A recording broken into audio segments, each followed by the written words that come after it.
নেতা সাহেব, বিদেশ যাচ্ছেন চিকিৎসার জন্য, আপনাকে এক পাও এগোতে দেওয়া হবে না। দেশের হাসপাতালগুলোকে যে কসাইখানা বানিয়ে রেখেছেন, আজ আপনার চিকিৎসা সেখানেই হবে। যান, আমাদের মতো লাইনে দাঁড়ান, ভাঙা বেডে শুয়ে থাকুন, আর ডাক্তার নার্সের অবহেলা সহ্য করুন। দেশের সাধারণ মানুষ যেভাবে ধুকে ধুকে মরে, আপনারও সেভাবেই চিকিৎসা হবে। ডাক্তার সাহেব, আপনাদের হাসপাতালে বা ক্লিনিকে আসলেই কি সব গর্ভবতী মায়ের বাচ্চাই পেটের ভেতর উল্টে যায়, নাকি বাচ্চা উল্টে গেছে বা পানি শুকিয়ে গেছে? এইটা আপনাদের সিজার করার মুখস্থ করা জাতীয় ডায়ালগ?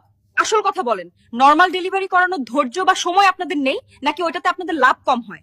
স্যার, সরকার তো আপনাকে মাস শেষে চলার মতো বেতন দেয়, সেই টাকায় কি আপনার সংসার চলে না, যে মানুষের হক মেরে তাদের চোখের জল ফেলে ঘুষ খেতে হয়? এই হারাম টাকা দিয়ে যখন নিজের ছেলে মেয়ের মুখে খাবার তুলে দেন, তখন কি আপনার বিবেকে একটুও বাধে না?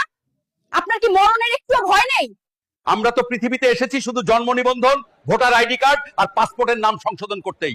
এরপর জমির দলিলে ভুল, ব্যাংকের হিসাবে ভুল, এসব ঠিক করতে করতে তো দেখি জীবনের অর্ধেকটাই শেষ হয়ে যায়।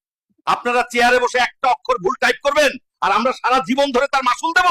ডাক্তার সাহেব, এইটা কেমন বিচার? সাপ কামড়ায় গ্রামের খেতে কাজ করা কৃষককে, আর আপনারা অ্যান্টিভেনম রেখে দিয়েছেন শহরের বড় হাসপাতালে। বিষ নিয়ে ছটফট করতে থাকা এই রোগীটাকে নিয়ে এখন আমরা 3 ঘন্টা রাস্তা পাড়ি দিয়ে শহরে যাব?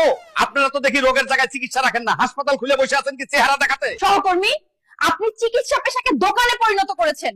রোগীরা আপনার কাছে আসে না, গ্রাহকরা আসে।